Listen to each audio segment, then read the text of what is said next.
Hello and welcome. Thanks ভিডিওটি click করার জন্য তোমাদেরকে জানাই অসংখ্য ধন্যবাদ।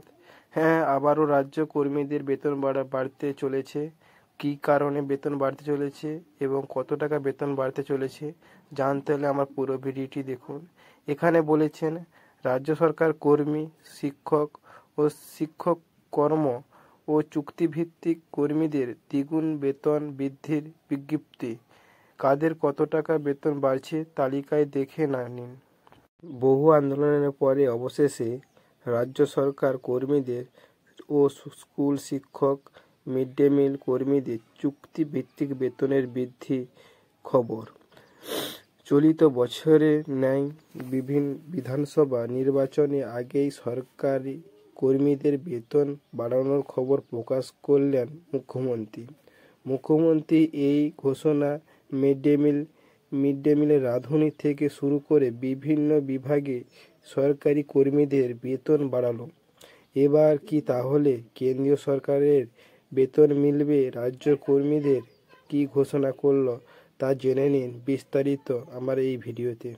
এদিকে পশ্চিমবঙ্গ রাজ্য সরকারি কর্মীদের ডিএ মামলায় শুনানিতে 25% বকেয়া মেটানোর নির্দেশ দিলেও মিলছে না নয়া টাকা।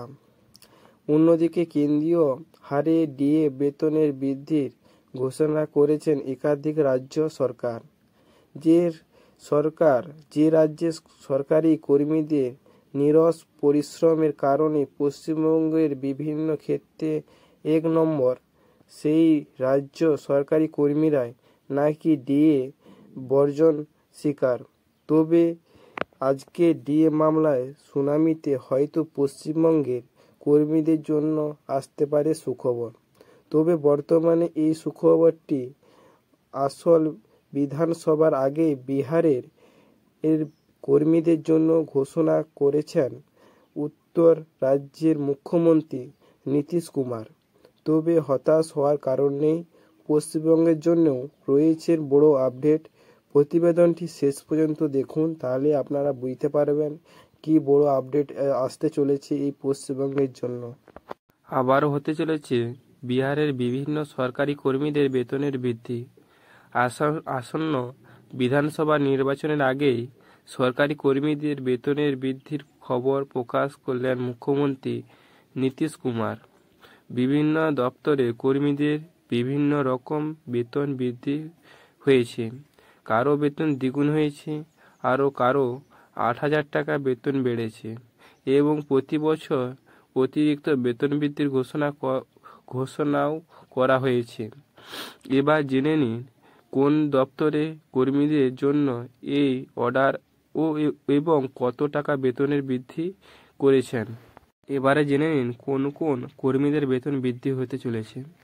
এখানে বলছে সম্প্রতি মুখ্যমন্ত্রী ঘোষণা অনুসারে স্কুলের পিএম প্রশাসন বা মিড ডে মিল রাঁধুনি, স্কুলে কর্মরত নিরাপত্তা রক্ষী, বিদ্যালয়ের শিক্ষক শিক্ষিকা, বিভিন্ন দপ্তরে চুক্তিভিত্তিক কর্মী সকলেই বেতন বৃদ্ধি করা হয়েছে। এর পাশাপাশি মহিলাদের চাকরি ক্ষেত্রে অতিরিক্ত সুরক্ষা এবং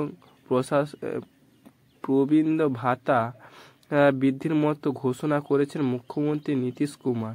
এছাড়াও প্রতি বছর ইউনাইটেড পাশাপাশি অতিরিক্ত বেতন বাড়ানোর ঘোষণাও করেছেন মুখ্যমন্ত্রী নীতিশ কুমার। এবারে জেনে নিন কোন কোন কর্মীদের বেতন বৃদ্ধি হতে চলেছে। এখানে বলছে সম্প্রতি মুখ্যমন্ত্রী ঘোষণা অনুসারে স্কুলের পিএম প্রশাসন বা মিড ডে মিল রাঁধুনি, স্কুলে কর্মরত নিরাপত্তা রক্ষী, বিদ্যালয়ের শিক্ষক শিক্ষিকা, বিভিন্ন দপ্তরে চুক্তিভিত্তিক কর্মী সকলেই বেতন বৃদ্ধি করা হয়েছে। এর পাশাপাশি মহিলাদের চাকরি ক্ষেত্রে অতিরিক্ত সুরক্ষা এবং প্রবীণ ভাতা বৃদ্ধির মতো ঘোষণা করেছেন মুখ্যমন্ত্রী নীতিশ কুমার।